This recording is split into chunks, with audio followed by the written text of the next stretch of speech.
Mirror, mirror in my hand, who is the coolest in Jeepy land?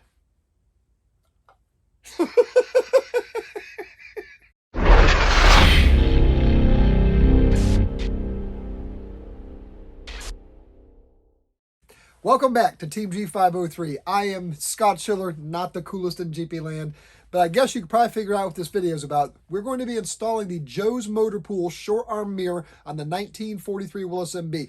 Now, there's a lot of things that Joe's Motor Pool makes, but this has got to be one of my personal favorites. I think these mirrors are just fantastic, and as they would say in England, spot on. Let's put it on the Jeep.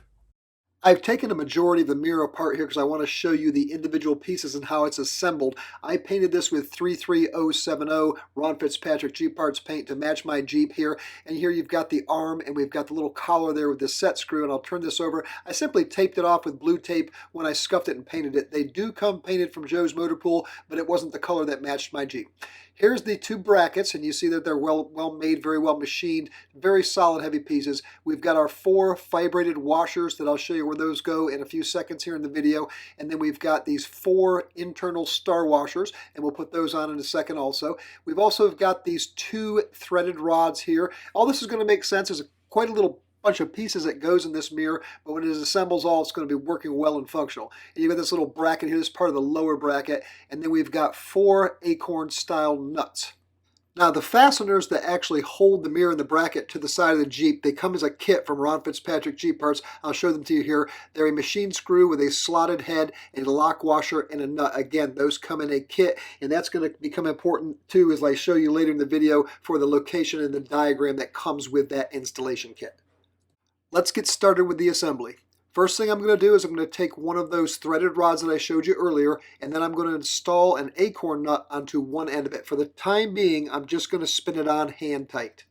These acorn nuts that I'm installing act as the actual nuts that will hold the mirror in the location when you adjust it to your preference. So we'll just spin that one on and it goes on really easy. Again, this is very well machined and these parts fit very well together. After we put the acorn nut on, we'll install a lock washer. And then after the lock washer, we'll go back to this smaller bracket. And this bracket is symmetrical on both sides, so you don't have to worry about which side is up or which side is down. And that's going to be sandwiched in between there with those fibrated washers I showed you. So we'll slip one of those fibrated washers in between that small bracket and the arm.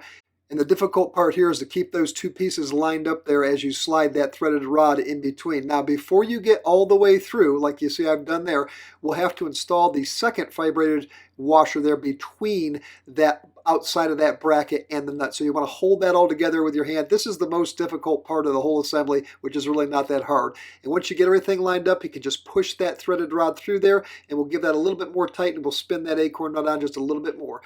Then we'll install another star washer, and then we'll install the second acorn nut. The trick to getting this correctly on is you want to keep everything symmetrical. So if you turn the 2 acorn nuts in about the same at the same time, they'll meet each other there in the center and you'll have a nice even installation.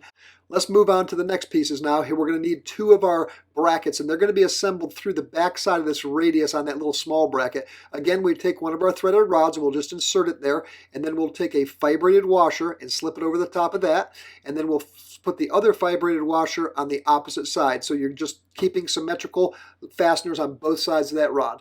The way I have these 2 brackets laid out on the table is exactly how they go on the side of the Jeep. So those are slipped over the top of the threaded rod, and then we have a lock washer, and then we'll take one of our acorn nuts again and just spin that down. I spin it down, like I say, about probably like a quarter of an inch. You want to keep symmetry. That's going to help you when you tighten these fasteners up to keep everything secure on the side of your Jeep.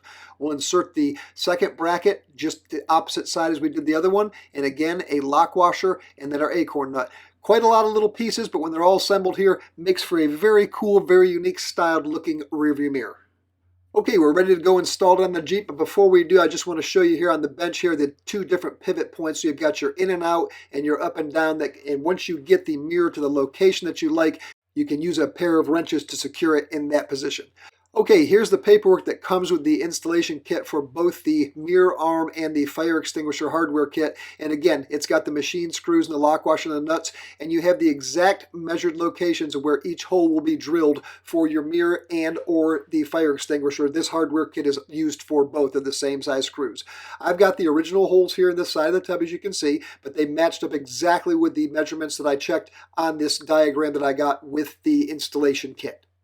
I found it easiest to just install one screw on the top and one screw on the bottom, and then go on the inside, because you can move back and forth to align those two holes before you tighten anything down. The lock washer and the nut go on the inside of the cowl there. And once you get all of the 6 screws inside, I'll show you here the points where you can adjust. There's a point there for just a slight up and down movement on the inside of the arm. Then we've got our inside points where that adjusts back and forth, and then we've got the 2 points here on that small bracket that can adjust your mirror in and out. Once you get the mirror adjusted to the point that you like for your personal preference, you can go ahead and take 2 wrenches from the opposite side of each other and just tighten those acorn nuts down to hold it in the location that you prefer. I've got mine all set up and ready to go. And there you have it. They do a super fantastic, nice job with these mirrors, and they look fantastic on the side Jeep. And they're very functional, and they're heavy duty, nice pieces of equipment. I would highly recommend you get one from Joe's Motor Pool. They are available in the UK at joesmotorpool.com and at Ron Fitzpatrick Jeep Parts, of course. If you'd like to subscribe, you can do so by clicking that subscribe button down there and click that little bell so you get notifications. We'll be getting back into the wiring here shortly. Just thought we'd take a little break, kind of change things up. And the mirror is kind of a simple thing, but it's one of the coolest things on that Jeep. Tell me I'm wrong. All right, my friends, until next time, keep it safe and happy Jeeping.